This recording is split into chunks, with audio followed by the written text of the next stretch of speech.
喜べ少年. Yes, that's right, everyone. It's time once again for Let's Talk Fate Grand Order. It's been a while since I used that intro.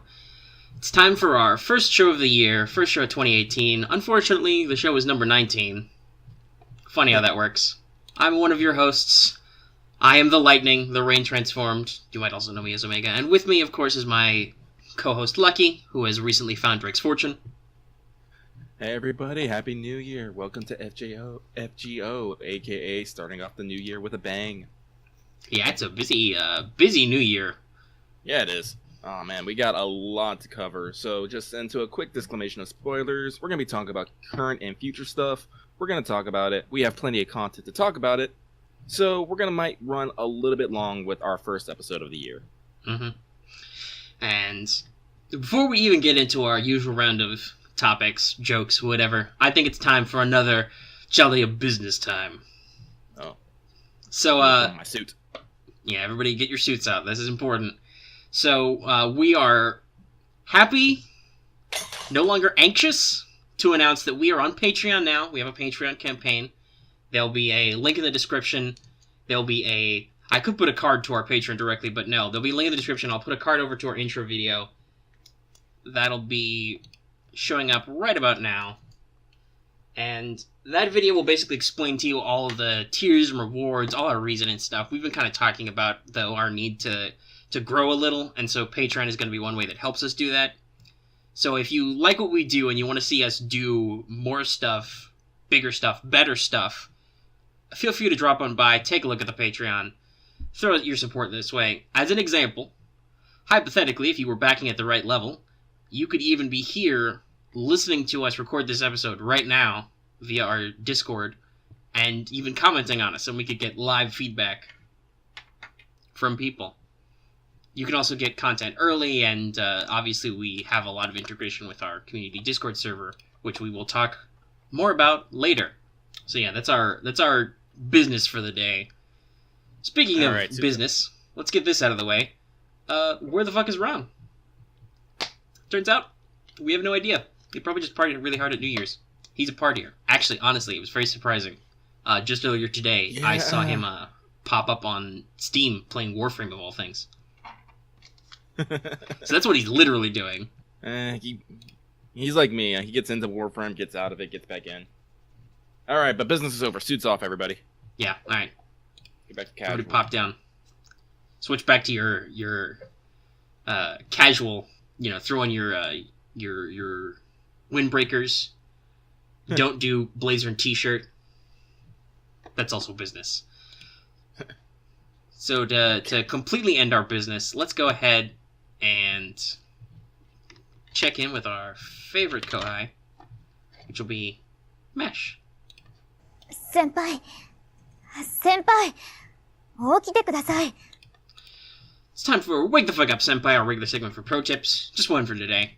As a reminder, there is now a function to check enemies' drops on quests now, but it only tracks based on stuff you've actually done, so make sure you go in there and you actually run your quests a few times to make sure you clear up all those question marks. So you don't need to necessarily look at a wiki every 5 minutes to check what your drops are. You can just hit that little eye, click on that tab, and it shows you, and you'll be like, oh, I got a couple of October crystals from this quest, or whatever.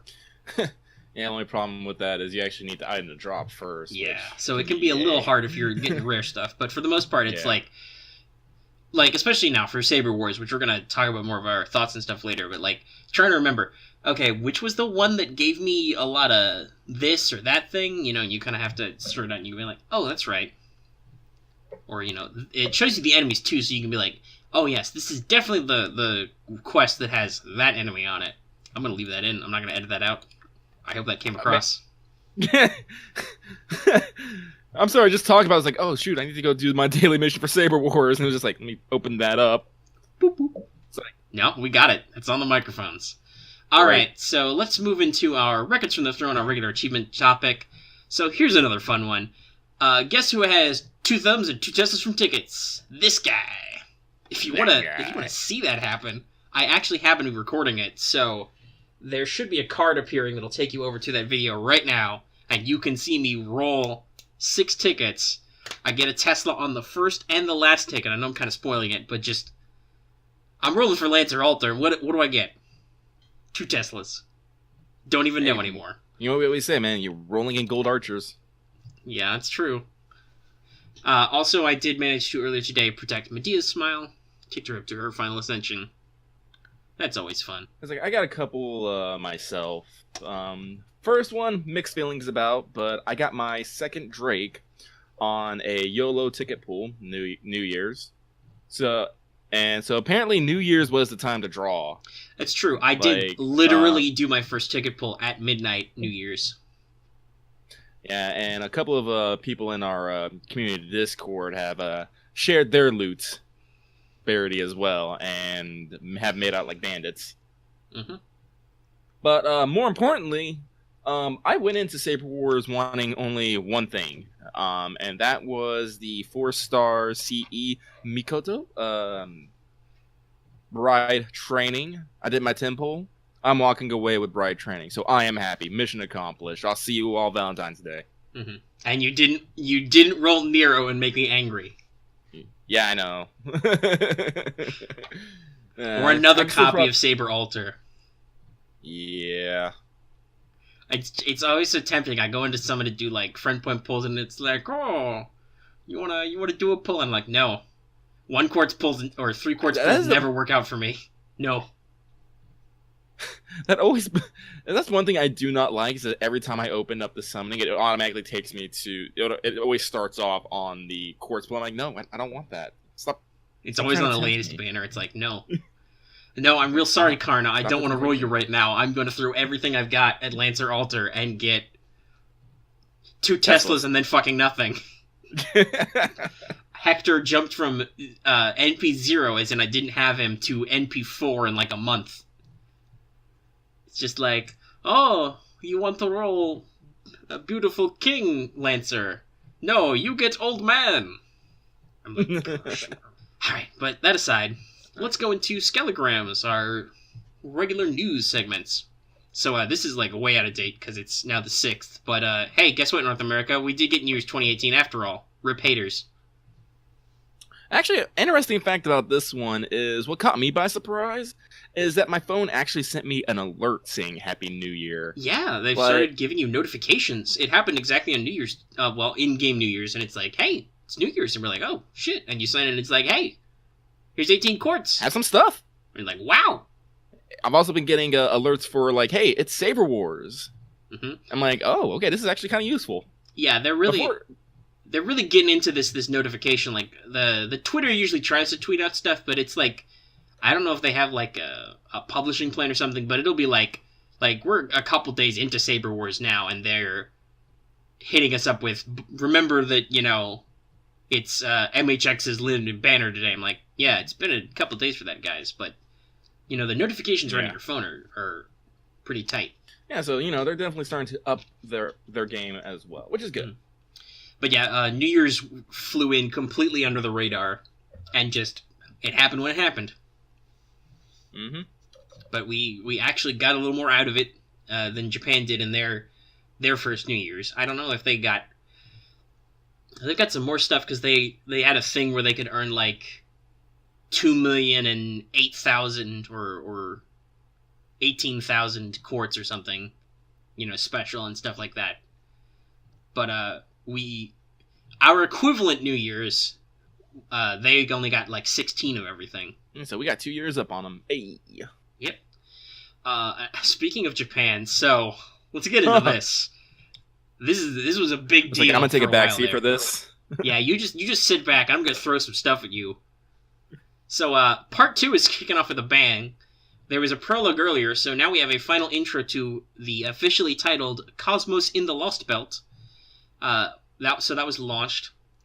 The exact details of how everything works out is kind of a spoiler. We're going to skip all that. If you're an NA player and care, that's fine. We'll leave you as lucky as mostly in the dark about stuff. If you're an NA player and don't care, you either already know or can easily find out. And if you're a JP player, you know already. But basically, there's a change of pace, kind of a change of scenery. You're forced out of Chaldea by somebody called the Tsarina, who is apparently a servant from an alternate timeline, and they clarify that there is a quote-unquote apocryphal belt or alternate tail belt of time, however that works, where servants that come from these timelines are much tougher than normal because they have harsh lives or they come from harsh environments. Basically, the alternate timelines there are tougher, so the resulting heroes are tougher. Most servants come from what they call the greater history of man, which is a concept that will come up, I think, again and again in this second part. The Tsarina is specifically clarified as Anastasia later, but we're not sure which one exactly. There's been a couple in the past. Obviously, the most famous one would be that one, like the movie and the famous urban legend, but like I said, there's been a couple more. Hey, so remember those 7 masters we mentioned? Yeah, well, also, they decided to be evil, maybe. And they're going to challenge history and remake the civilization of man and restart the Age of Gods. And basically they give a huge speech about how they're going to fuck up time as we escape the mountain. By the way, I think we said this last time, but by the way, Chaldea was in Antarctica the whole time. You were actually at the Mountains of Madness. I was actually just thinking about this, but do you know what they say? Like, they say Antarctica is the place farther away than the universe, so honestly, it kind of makes sense. Mm-hmm.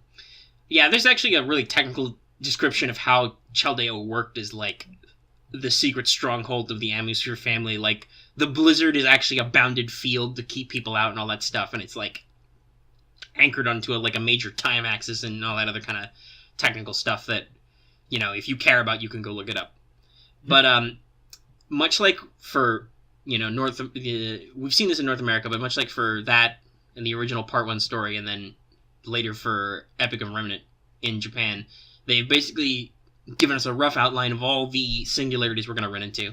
There are 7 Lost Belts, so we're going to just list these really quickly. Lost Belt 1 is Empress of the Beast Kingdom, Eternally Frozen Empire.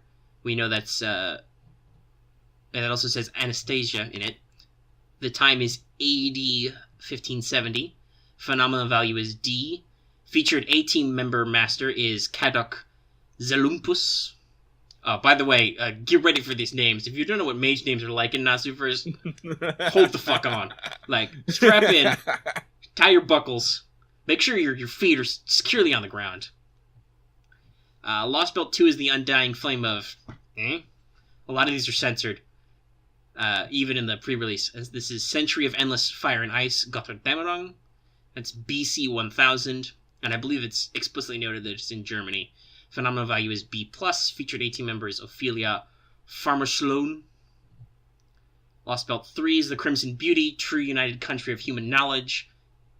And the keyword there is censored. BC 210, phenomenal value of E. So that's a really low phenomenal value. Featured 18 master is Akuta Hinako. Lost Belt 4 is the Darkened Final God, Creation Destruction Cycle. Blah, blah, blah, blah, blah, blah, blah, blah. Even the AD or BC is unknown. The date is just 11,900. Phenomena value A. Featured 18 member is Scandinavia Peperochino. Which, if you guys don't know about that character, they explicitly say, Da Vinci tells you his name is an alias. He is not literally named Scandinavia Spicy Peppers. Lost Belt 5, here's an interesting one. The Day of Shooting Down the Gods, Interstellar Metropolitan Mountain Range, BC 12,000, phenomena value A+. Featured 18 master is Kirshtaria Wodemi. Oh man, these names are hard to read, they're even harder to say.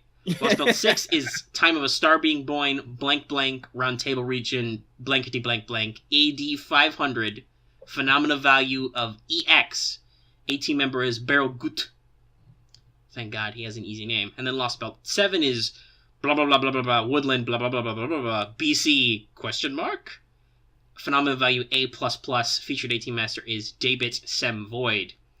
And it really seems like a lot of these are actually trying to go back to the Age of Gods. Yeah, and whatnot. that seems to be the key, because their plan is to restore the Age of Gods. So there's a lot of like key turning points about how that happened. We became the Age of Man.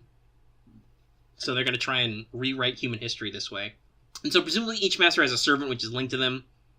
And we have some preview images of them. There's like an opening type animation like we got for part 1, which shows off, the usual 7 servants of various types. So hopefully we'll see them. Hey, fun fact, Kirei was also evil. Big surprise. He stabbed Da Vinci with his hand, and she has to use a backup body, which is Da Vinci-chan small. So we literally have Da Vinci Lily? Basically. No, I guess it can't really be Lily because because it's still the same Da Vinci. Yeah, but her body is... She even calls herself explicitly in the test Da Vinci-chan small, because she is. The Tsarina's troops are like some Bloodborne level shit, though. They're like Russian mercenaries or Spetsnaz guys, but they have the freaking bird plague masks, and they have giant axes. Well, if you do remember from Hananji, Ryder does like playing some Bloodborne, so there might be some bleed over there. Yeah, I think that's actually Nasu's one of his favorite games, so it makes sense. And like I said, there's a lot of other technical language mumbo jumbo, and there's like new details of what's actually going on and like the mechanics of what people are doing and stuff. But you can go look that up on your own if you want, if you care about that kind of thing. So yeah, big news. There's a story. There's going to be singularities. And us here in North America just have to wait 2 years. Mm-hmm.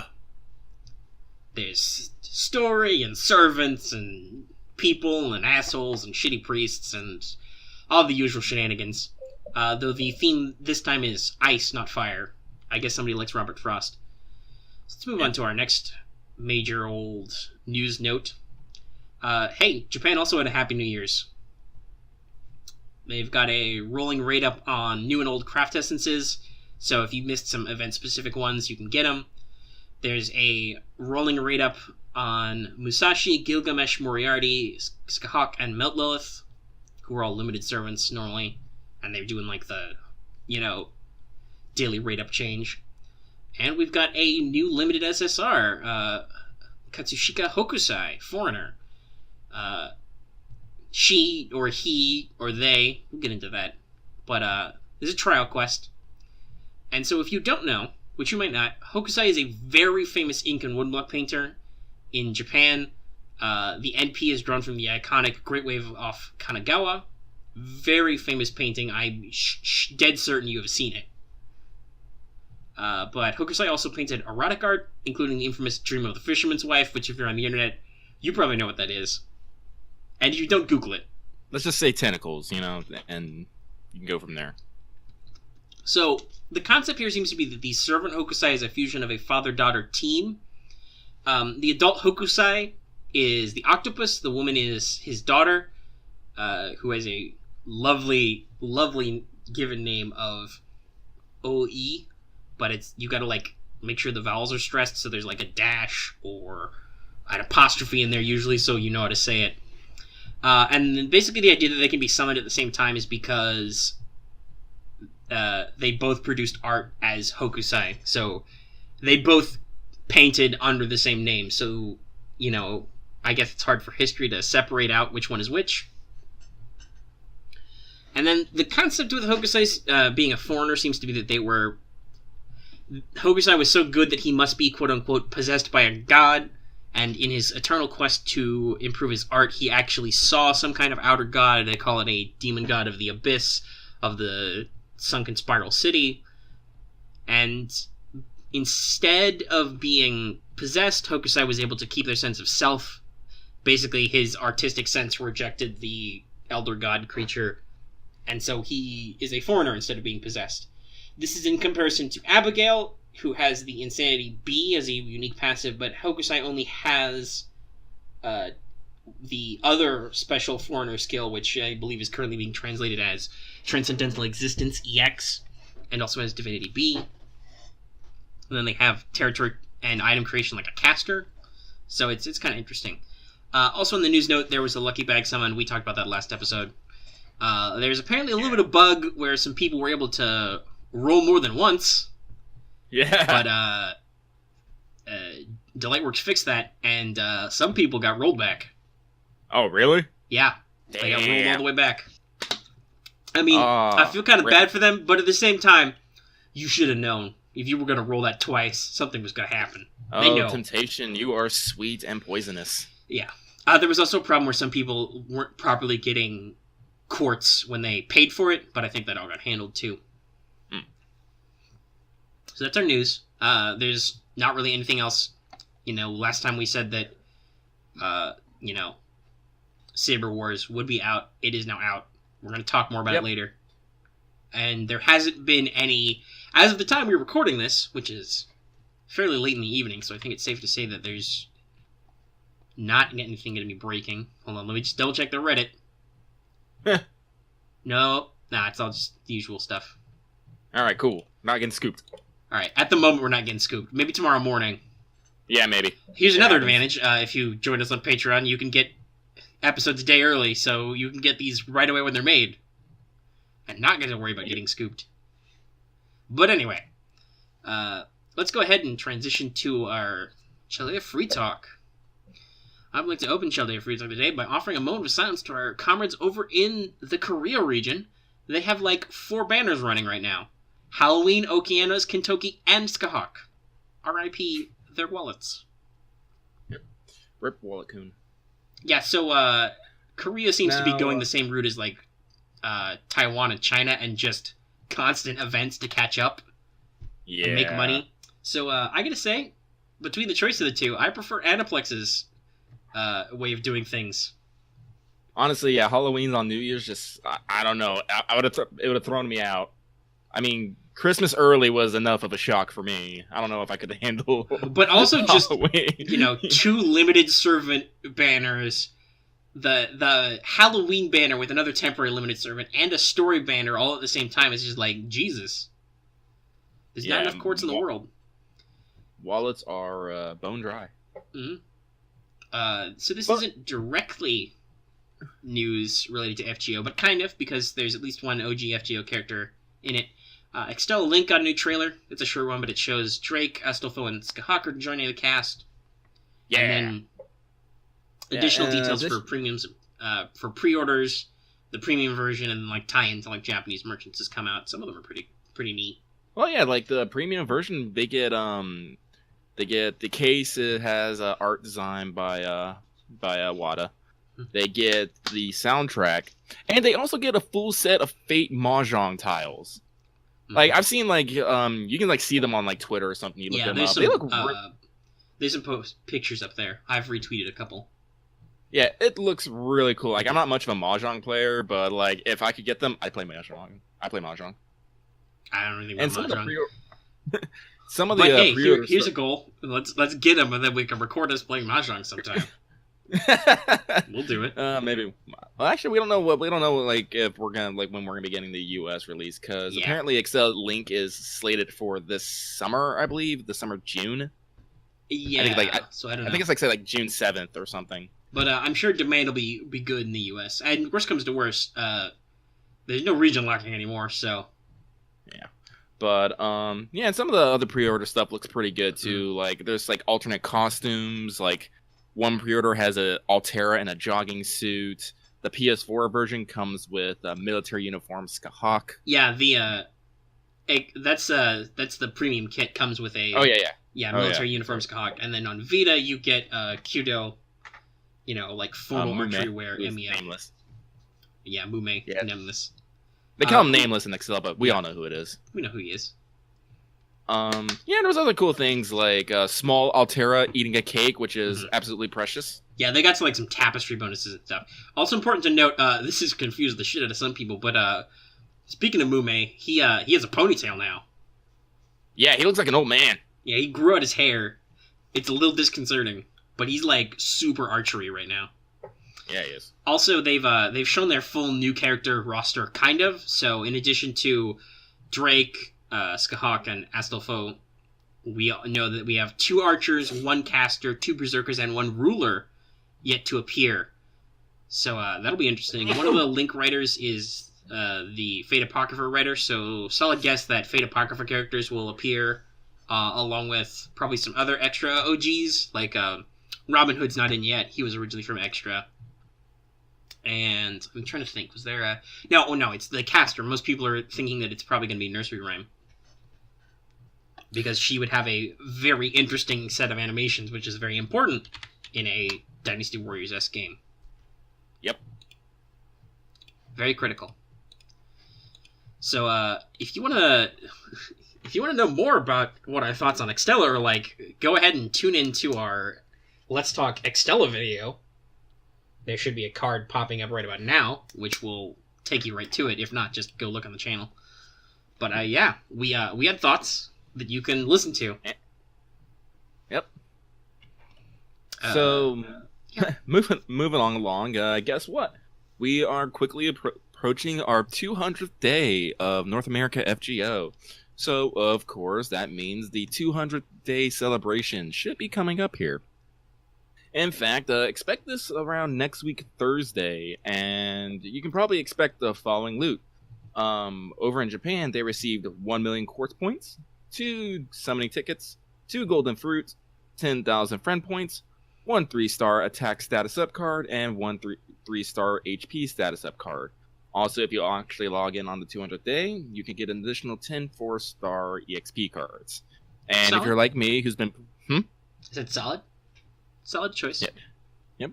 And if you're like me, who's been playing since day one, that will also be the 200th day where you get your 20 sync quartz. I'm gonna have to wait like a week because hurricanes. Yeah, I said, I need that quartz because, as I said, Valentine's Day is coming up and Tamamo's on rate up. Mm-hmm. So I am. Yeah, Valentine's going to be an interesting time period because then Omega has to war with himself. Does he roll for Nero Bride, or does he do what might be the smart thing for normal people who don't roll the character they want after 2 rolls and hoard for May and Jolter? Yeah, we're gonna get into a little bit later. Mm-hmm. We're gonna talk about some of that sort of thing later. Yeah, so, and you'll just see how absolute fucked everybody is coming up here. It's bad. It's real bad.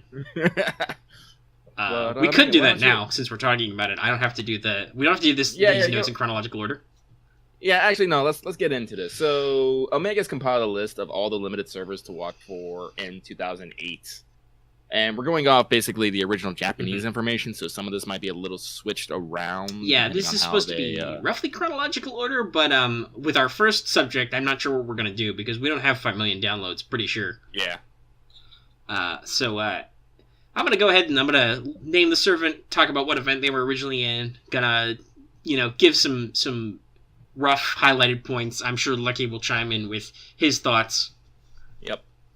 So first up, we have Brynhildr. She was originally the 5 million downloads. She is a rare quality waifu, very limited rate-ups, and is a Lancer with a single target Buster NP. It's like, yeah, I'm already doomed to Brynhildr hell for her, so the longer this gets put off, the better. Because if I remember correctly, she doesn't show up in like any other rate-ups, does she? I think this is like her only one. Nope. Isn't it? Not this year's Nero Fest, but next year's Nero Fest will have an Altera rate. Maybe an Altera, but also it'll have Brynhildr rate up. Yeah, so when we say rare waifu, we mean rare waifu.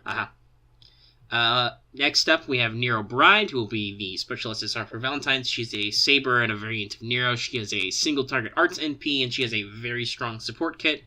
All of her skills are targetable, if that tells you anything.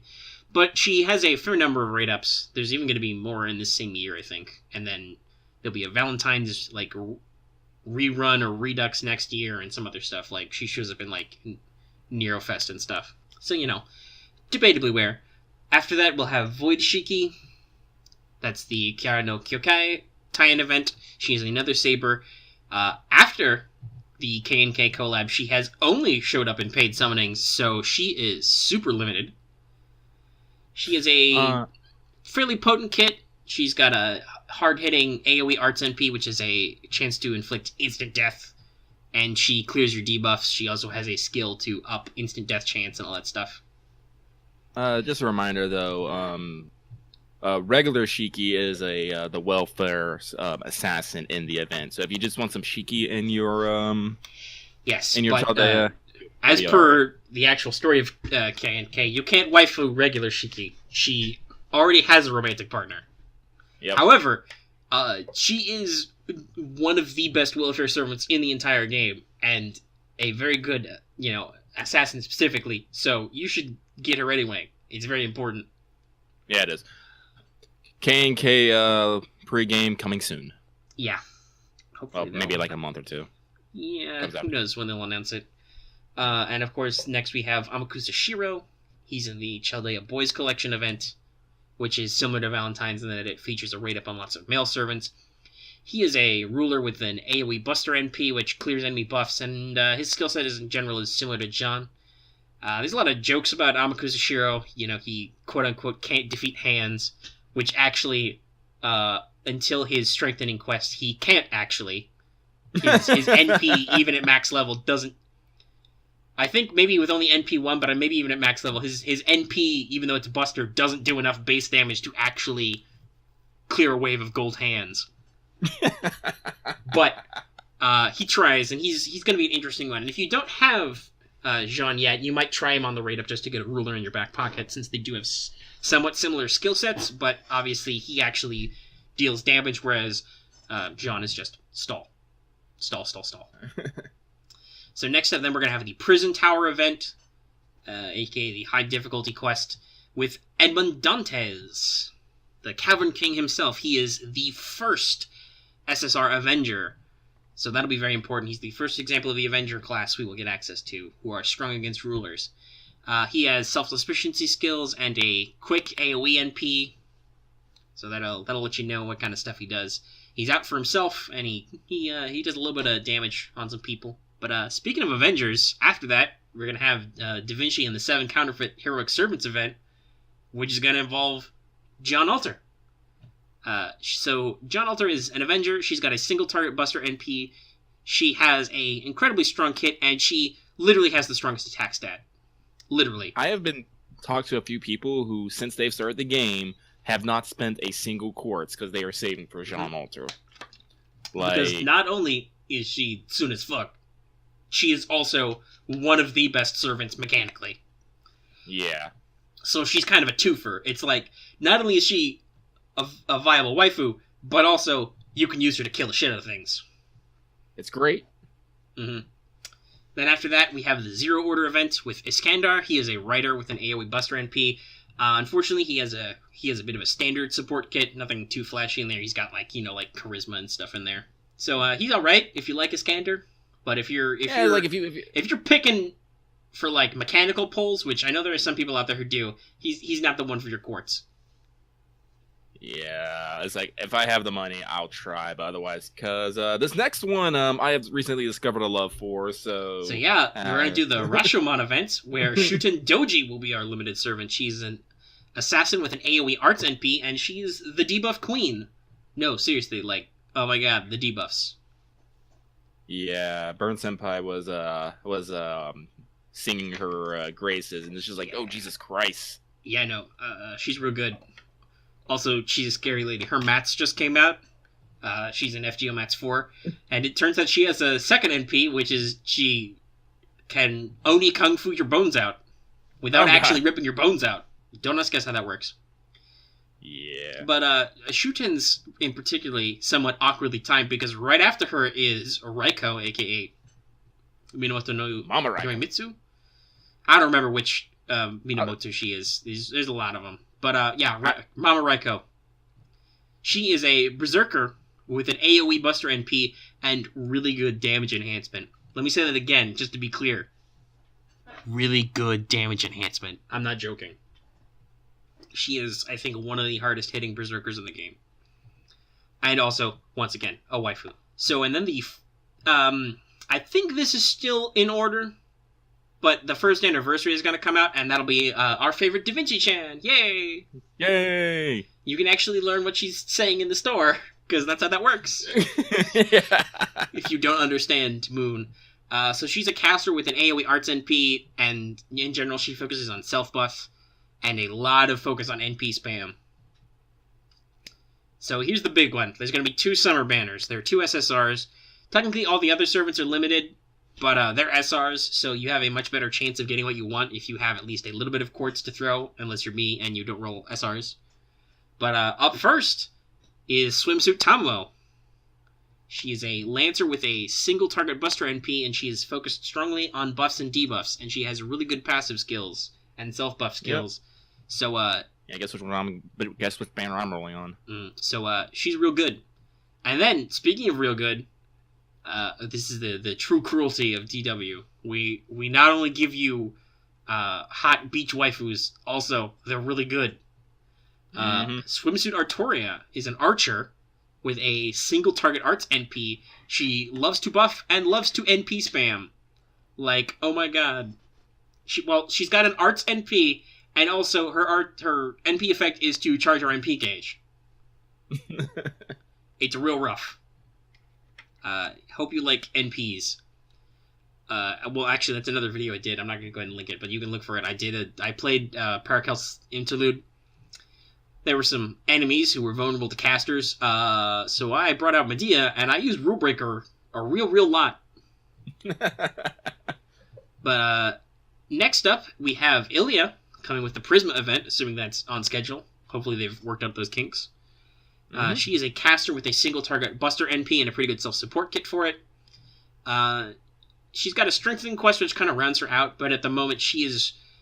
Even when she comes out, she's one of the better damage-dealing casters in the game. And then it'll be time for Halloween 2018, where our limited servant is Cleopatra. She is an assassin with a self-sustaining kit, and she has a Buster AoE NP. So she's got a lot of like self-heal and stuff skills. Like she has Imperial Privilege and so on. That'll be a role I'll be making, because she stays limited. And then here's another role I'm going to be making. Good old Christmas 2018 is going to come out with Ishtar, a.k.a. Rin. She's an archer with an AoE Buster NP who brings the attack buffs and also literally has the best attack of an archer in the game. And here's the real kicker. For sake of spoilers, I'm censoring what this event is actually called, but the final boss type event at the end of the year, guess who the limited servant is? It's Merlin! A caster and the meme dream himself. He is the ultimate Buster Crit support kit machine. He has an arts team buff NP. If you don't know what Merlin does, look it up. It's pretty ridic.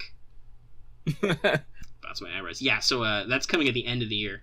And then there's obviously like New Year's stuff and stuff, but we're going to skip all that for this year. And you can expect banners that'll have reruns for Gil, Kentoki, Skahak, Nero Bride, Jolter, and Amakusa to run again in the year. That's right. Both John Alter and Amakusa get second banners in their year. Mm-hmm. And like I said, there'll be another Skahak in there, another Kentoki, another Gil. So if you've missed out on those, feel free to take a second swing. That's what we got. That's our year. These are the servants to look out for. So, the limited plan ones accordingly. Anyway. Yeah, plan accordingly. All right, so I'm going to segue off here on a bit of a tangent here. But just mostly because, as I said, I like talking about it. But Fate Apocrypha has ended. It's last episode was last week, and it's been a roller coaster from start to finish. Now, I'm not gonna say it was the best anime. I'm not even gonna say it was a great anime, but it was definitely a good anime. So if you haven't checked it out, now would be a good time to binge it via Witchcraft, or you can wait for Netflix to pick up the second season. Yeah, that should be sometime this month.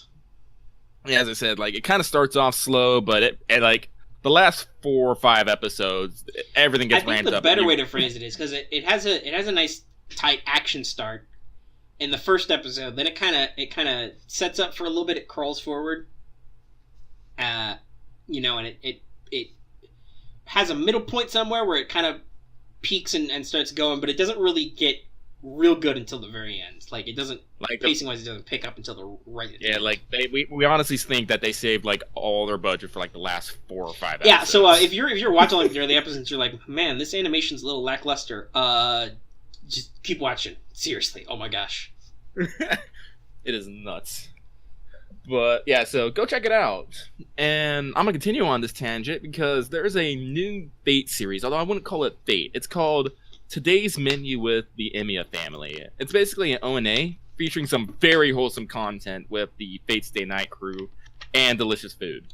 It is being produced by UFO Table, or UFO table, however you want to pronounce it. So the animation quality is subtle but amazing, using a softer and cuter art style for all the characters while keeping the Fate Stay Night signatures. And like, it was literally the most wholesome thing I have seen in like a long time. Considering this is also like, you know, Nasu first was just like, oh. It's like, so I definitely say if you're feeling sad or bad or something, go watch it. You will feel instantly better. Mm-hmm. All right, but that's my tangenting. So let's move on. Yeah, but well, first let's do our usual and slice all this out of the notes. I was gonna do it earlier, but I didn't want you getting lost like last time. Yeah, that happens sometimes when we delete. So let's step back up, and I'm gonna do one of those usual breakdowns I do about servants. We're going to talk about Hokusai really quick. Since Lucky got to talk for a little bit there, I'll talk for a little bit here. So Hokusai is a slightly different animal than Abigail. They have the same attack stat, but Hokusai has slightly less HP. They have similar growth curves. Abigail generates more stars, but has slightly less star absorption. In case you don't know what that means, star absorption, or star weight sometimes, is basically the stat of how frequently crit stars go to that servant's cards.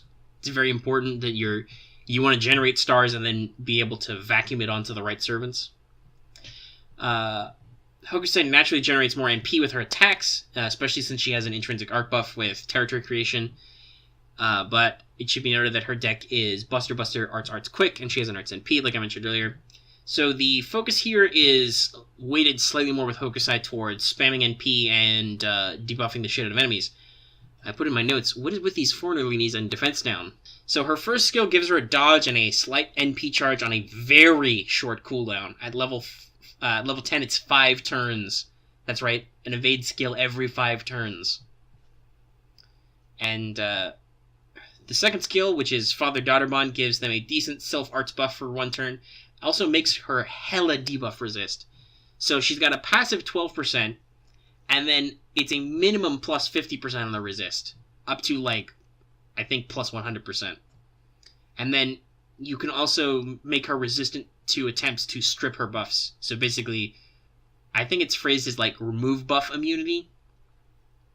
So, chances that would cancel her buffs have a chance to fail.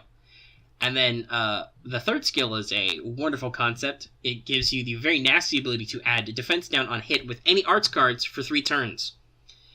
So her NP is an AoE arts, which deals bonus damage to man attribute enemies, which is the most common.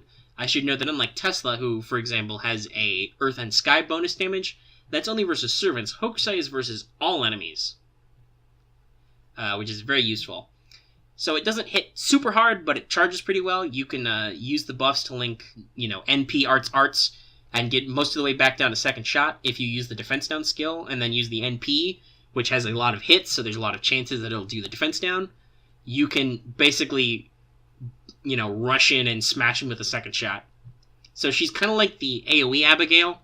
She can do a lot of work, especially versus berserkers and other foreigners, because remember, foreigners are weak to foreigners also. This is funny. So Hokusai is herself as a man attribute servant, or they.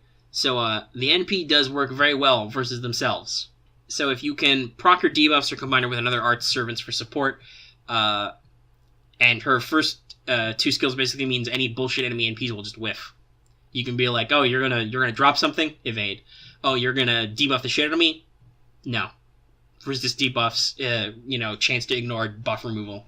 Flying solo, she's not necessarily very impressive, but with only the debuff resist and dodge to protect herself, that HP value she has will eventually crumble, especially since she takes neutral damage versus most enemies. So she's a very balanced addition, I think. What he said. Yeah. Also, in other news, I fucking love the Japanese ink painting style, so that's gonna be a rough December. Because she's gonna be on the New Year's, and there's gonna be a paid, and also there's gonna be fucking Areshkigal in the Christmas event too. So, hey, Future Omega from 2 years from now. Hope that Patreon's working out for you, buddy. Please support us on PayPal. And Patreon. Please give money so we don't cry 2 years from now. No, it's fine. You don't have to. It might be funnier if we cry. It'll definitely be funnier if we roll, though. And then we see what happens. Trust me. Actually, the videos I've done rolling have got done surprisingly well. Like, without advertising them at all, I've got, like, over 150 views, I think, on a couple of them. Oh, nice. Also, I guess people are looking up Saber Wars a lot, because our Saber Wars pregame has jumped to, like, almost 350 views. Oh, wow. Like, it's still going, even, like, a week later. So, shout out to everybody who's looking up Saber Wars stuff, and hoping we can help them out, and I hope we did help you out. Speaking of Saber Wars, let's talk about it. We might be able to help you out a little bit more here. Because speaking of Saber Wars, let's go into our impressions of it. Yeah, so it's ongoing. There were 6 story quests, so that was pretty easy to deal with. I did that the first day. Hey, guess what? You can watch me do that on the channel also. Yeah, and, like, I'm gonna say, like, the humor was great. Like, honestly, I was dying. Like, especially, I have learned that anytime that Saber Lily says, oops, well, you're going down. Mm-hmm. It's a very meta event, yeah. As good old Edward Teach has found out. Rip. No, actually, don't rest in peace, Blackbeard. You know what you were doing. Yeah. He knew what he was getting into. Yeah. Anyway. He died for our laughter. Yeah. Well, some would argue who died for other things he did. Yeah. But I'm not like those people who don't... I understand there's a lot of people who don't like Blackbeard in North America, but I just find him so hilarious and high energy. Like, he's very memey, and I like that. He's one of those best friends that you keep around, but you beat up constantly.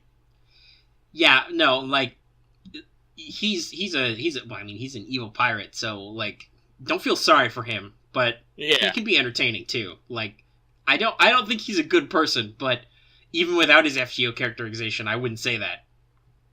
Yeah. But yeah, and like it's like I don't even know like this going like the game is like very meta. Like they're breaking the fourth wall. They brought out jokes like when Siegfried was being haunted by Medea Lily. Medea Lily.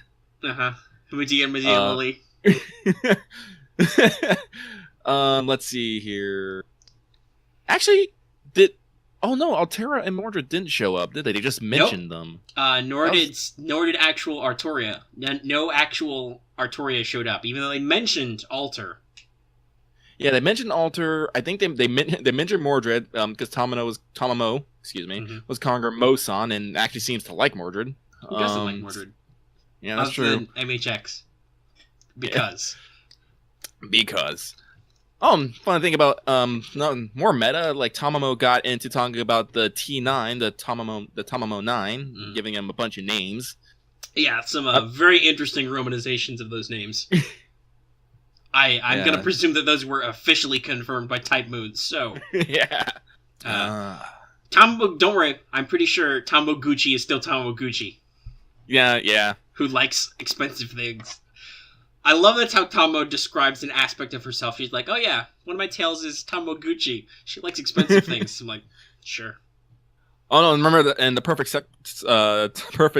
secretary is Tamamo Vitch, which is Tamo Delmo, who loves to decorate her home. Which I think is a little interesting because I think the translation before was the supremacy of the home. Likes to decorate her home is much better.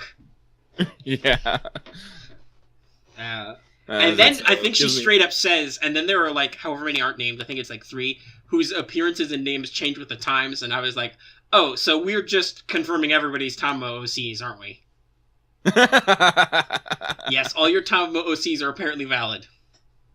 Yeah, she said there's a bunch of them. They just change. I wonder if that means that the JK, the schoolgirl Tamo from Extella is actually one of them, maybe. Yeah. Who knows? So, rejoice, everyone. Your waifus are valid. Mm-hmm. Nero showed up, of course, which is great. Because Nero actually had actually or not, I enjoyed Nero's role. She actually seemed... She was still, like, singing her own praises, but she actually seemed to actually have a role in this, unlike Septum. Where her role is to be Nero at you? Yeah. Yeah, in this case, Nero doesn't Nero at you, she Neros at MHX, which is great. For lots of reasons. And, of course, she's accompanied by the other 2 extra servants, Emiya, who is constantly called Red Man, which is very funny because that's one of his internet nicknames. And Taomo, of course. So I think it's great because he actually at one point he puts on his when Emiya first shows up, he doesn't have his red coat on. Yeah, he's in Ascension too. Yeah. And then later he puts it back on and they call him out on it and he was like, damn it, I got it. And then MHX is like, take off your space coat. And he's like, shit. And then he switches back. Ascension sprites. There were several sprite jokes. Medea gets her hood blown off, which means she switches from first to second. Some other fun stuff like that. It's great. Your options with MASH are all, about Heroine X's class or identity, which all basically mean the same thing. Oh no, it was great at the beginning when Lily was bemoaning their lack of MP growth, and she and Mash gets They form the Noble Phantasm Alliance because Mash's NP is story locked. Yeah, and at one point Mash threatens to staple your mouth shut, and you're just like, oh, Mash. Like, Mash gets a little vicious. It's great. Yeah, no. I don't remember exactly what the you know what's not great? was, but you can watch me pick it. I picked the one where she's like, Foe, get me the stapler. And I'm like, whoa now. Calm down. It's like, it's on Roman's desk and you're just like, oh. You're like, hold on now. Take it easy. I'm not into that kind of play. I like to separate the master's response into two categories. One's either classy, the other one is usually sassy. Mm-hmm. It's like, but sometimes there is no right choice. Uh-huh. Well, and sometimes your options are like, I guess you should say you could say classy or sassy, but sometimes you got like professional response, like yes, you can imagine yourself steepling your fingers, yes, begin combat, and then the other one is like the enthusiastic, like let's go, let's get them, beat them up. I'm sorry, I'm just thinking back to the Skahawk trial quest when every like. For instance, there's just an option to go, yeah! And Mash is going, the Celtic levels are rising. Apparently shouting is Celtic. Very. But to go on, one thing didn't particularly enjoy about Saber Wars is the difficulty. Oh my god, yeah. Yeah, okay. Don't tell you we didn't warn you. Alright, so the first four are like, like I said, like after you get done with the story quest, there's the story quests are a breeze. It's 6 free quartz. Yeah. Your toughest boss is like 3 waves of assassins, or no, it's 1 wave of like a whole shitload of assassins who spawn in at once. So go nuts. AoE casters. It's not hard. But then, boy howdy.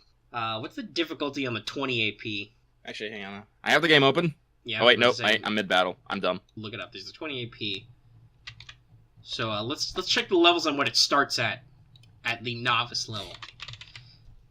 While he does that, I'm gonna tell you, when I saw that all the enemies that drop the event currency, I lost it because all these enemies are sporting ahoges,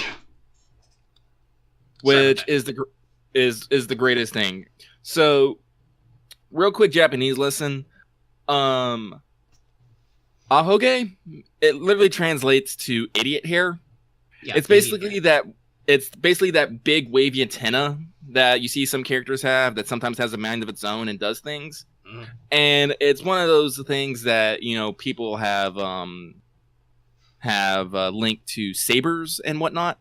Because Arturia has one. And more importantly, if you pull it off, she becomes Saber Alter because Saber Alter doesn't have one.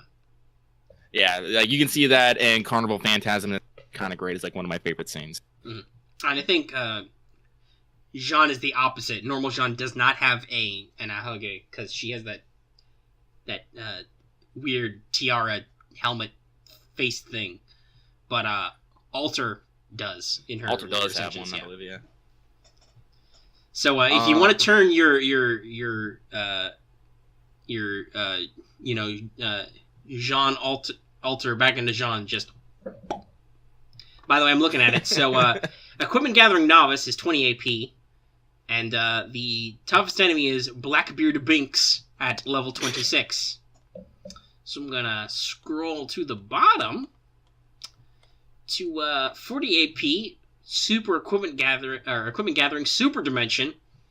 Let's look at this. So we've got some mobs which are in their level 30s, and then we've got a space dragon lancer at level 58. Oh, and a 1 million HP level 82 Ultra Heroine Z assassin.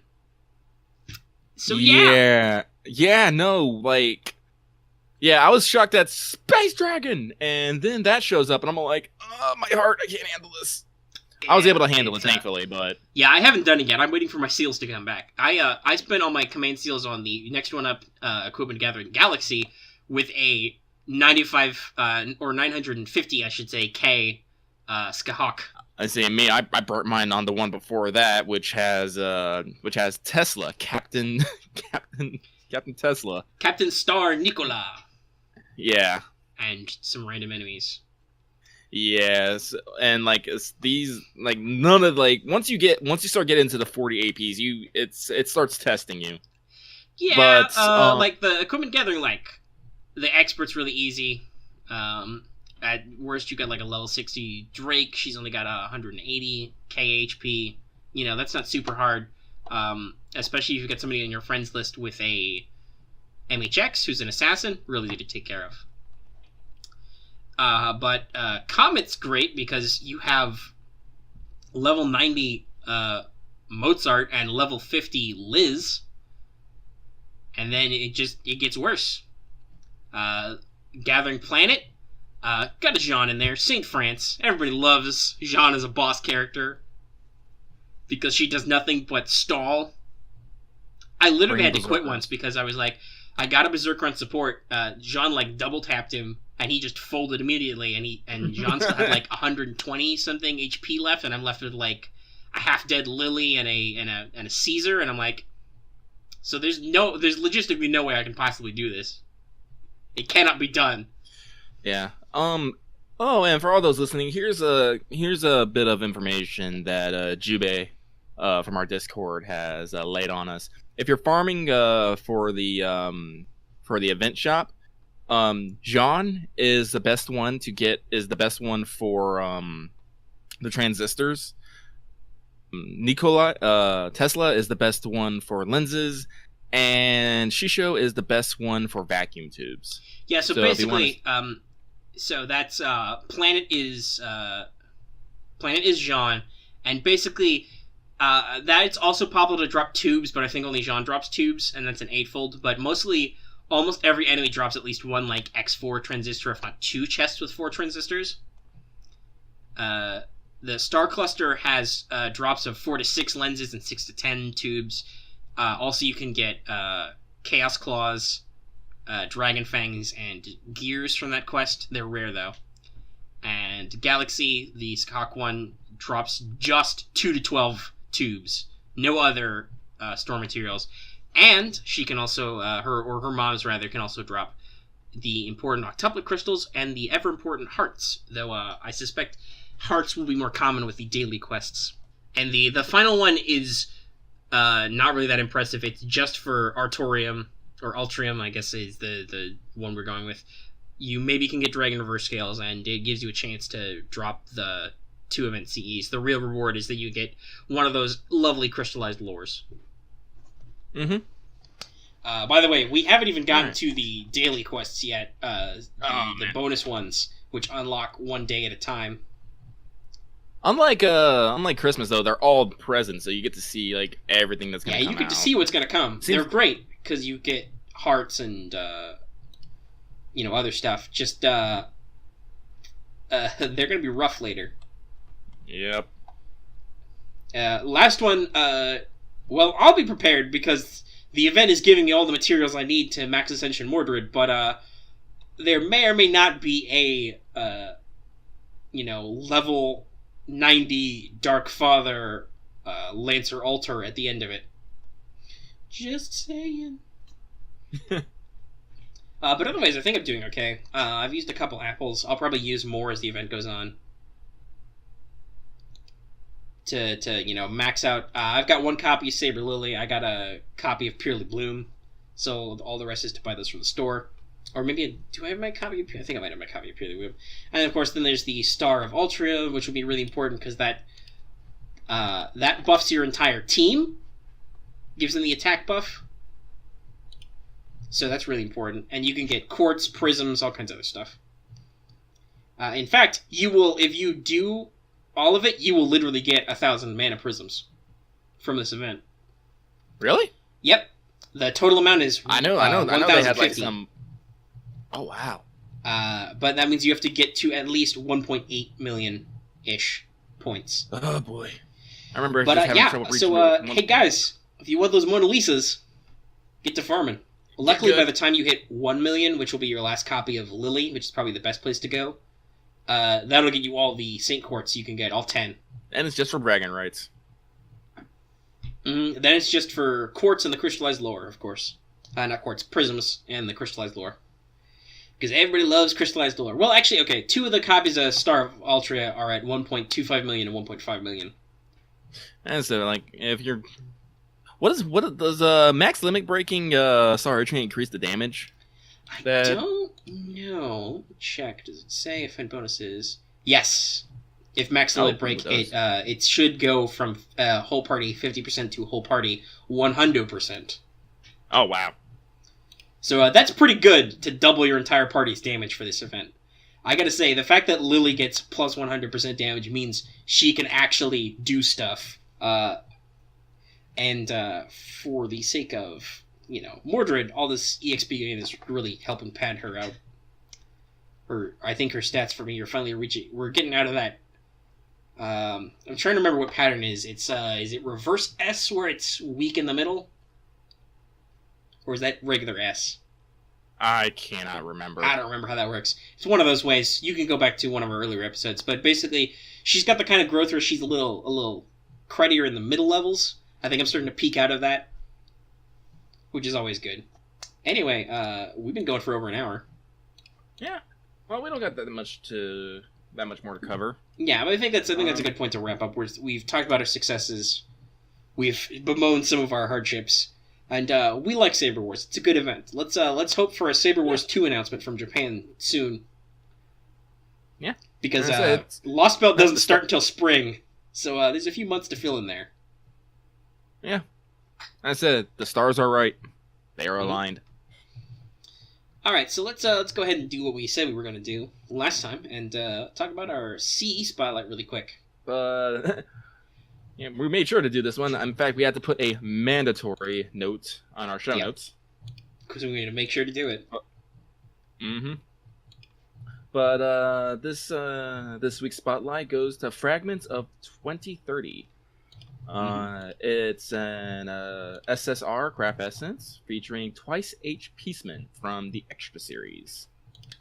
If you don't know who that is, that's alright. I really don't either because I didn't want to spoil myself. But apparently he's important to the story. Lost Encore's coming soon, possibly being simulcast. Possibly. I'll look We're not into sure. that. I'll look into that. I've heard. Well, I mean, here's the thing. It's another Netflix license. So, but I've heard tale that it's going to be simulcast. So I'm really hoping. So, it's actually interesting. It actually boasts a boost of 750 HP at level 0 and 3,000 at level 100. Like before, like the highest was like 500 at 0. 2,000 at level 100, which you see in like with the attack stat and the busted limited 0 imaginary round and formal craft. So this actually has a tier higher growth than other cards.